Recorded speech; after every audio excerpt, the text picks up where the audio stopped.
a woda eye Prophetic Hill Chapel ano metre yankasa ye papa eye Prophet Nigel Gaisie ebusuafo ene day wode nsem bi ababetu edwa efati a wonte ne ho ase ebusuan se de mo amonim no ye wo man Ghana emu na ye papa George Ekufo Dampare ene na pamfo wo mo ede eye press release ebebetu edwa ana chese ni nyina efa eye directives efa wo mo enkom sha wo mo ehye no wo man no emu eho se ekosi eye fear and panic ede ema eye the citizens and asset memufo enom na ebusuafo through wo mo release no na chese ebeye se sofo panyi anaze sofo ebinum se wo wonkom hye ebina nyame adanedi ede akyerewo na wo ba beka ede akyere eye wo man na hunu how a wo beka no asa wo kano na wanka ne ye na ede hu atu nipa ne so nko a ede am ene enya de se wo befa wo ho edi totoro eto emra no ene wo bedi no nyonyonyonyonyonyo ai ebebo nyoma ma wasa ene solo kuna wugina ho na wo bu pa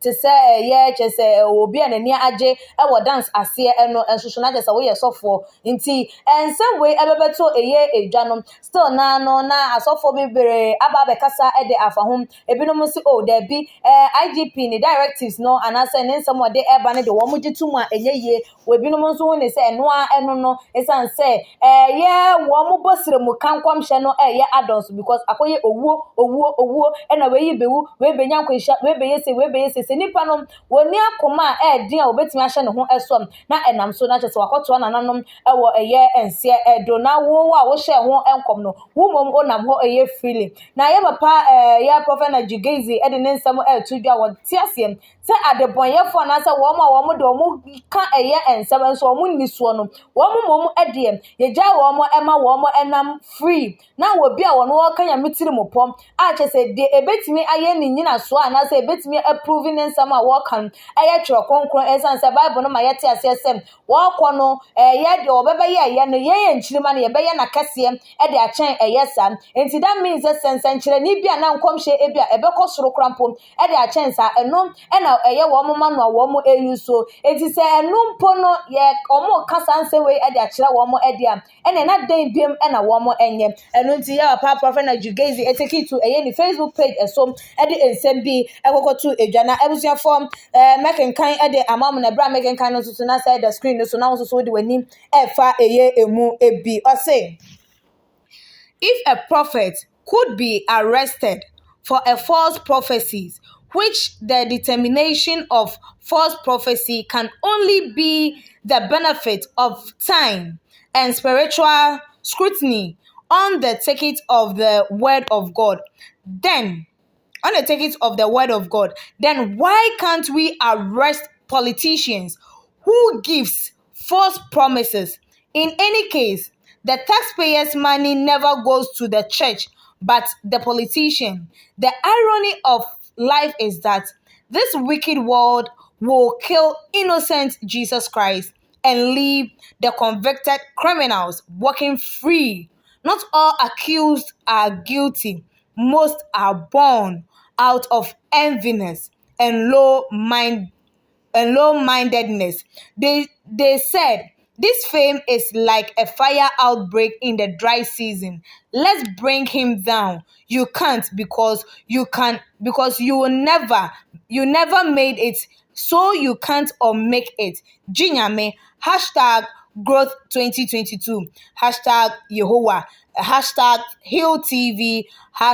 #Hills College of Prophecy. Na ebusuafo said the Prophet Nigel Gaisie edene nsem no abetu edwa eno no se wonte asem se eba ne sen ena ye nyame nipa wono ne nsem no ejina the word of God eso na wobetimi de ehunu se asem we ya wo kan efri nyame anase emfri nyame wono mpo no ye de hyehyeye eto akwan mu ede ama ne sem wo hye nkom anase se nyame ka bibi ede kyena wonfa prove emra onim ekwan ya se wo monfa prove ne mra se nyame ne wo mo kasa wo mo nya recording mfama wo mo se ye den na wo monfa mra wo de ba be cha IGP ama na hunu se ampam nyame kan wonie ene voice ni ene voice recording nie enti ene se de me susu me be kanu nu susu eye den eni ana se de me susu me kanu nu enie enti ene na wa compare ni mienu ede ahwe se bia me de bi kan ho a ene na wa twemaso ho manfa bia nka che se wo mo nte ase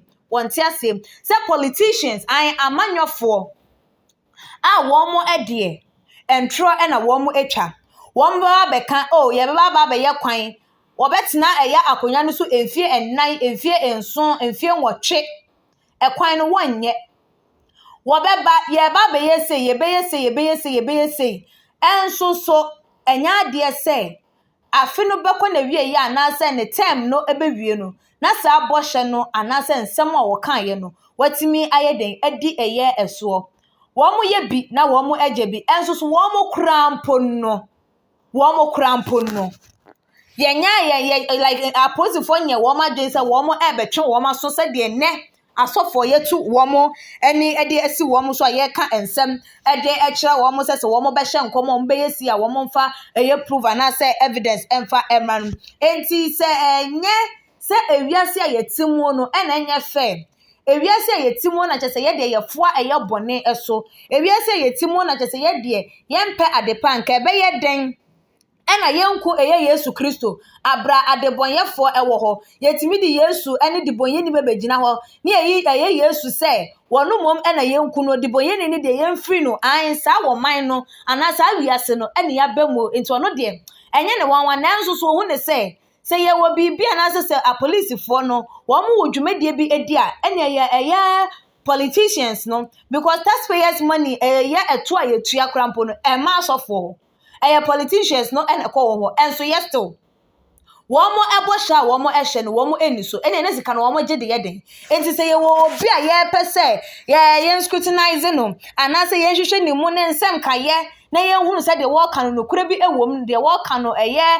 nam ekwan pa eso ede a na ye politicians mum ene ye mfasa emra no enkonkodi wom na emom enye asofo na no na dodo na eka se na then I said IGP rules and regulations I say yeah papa Prophet Nigel Gaisie ye ne den so wo beti ase wo de ene say nyame tiri mo po na ye nyame adwen nyame na aka ase na kire wa na se wo nsura na waka because ye asuafo no na wo mo enim ye chi bi wa nwam enso still na nkrofo cancer mpaka no yes ye like ye twabiti enso still na ensem no wo mo ye den wo mo guso eka ye chi bi to afiase na ni nyina ye o mo so ye den eka enti se eya asem no nkoa na wonim se enfiri wo yem enye bosire muka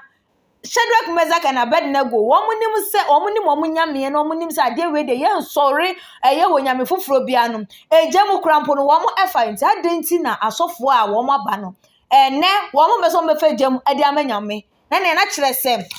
ye IGP nhyehyɛ no wonim de wahunu enti na wo ye de wo ka enti wo hye na wontimi eni so a wo mpa ni ba bi emfa no wonya ne nsɛm a wo ka no because ye ne definition na say ne understanding ne nkyeremu a wo de eba de bata ne ho justify ne ho enko ba bi a politician you can't compare a politician to a pastor eno ne Ghana for do na nsɛm a kyese wo mo de abatu edwa na so bu se for yen hwa de wo di for ye eken efa bi no mo nso so ne bi no ne say ne kwan so am because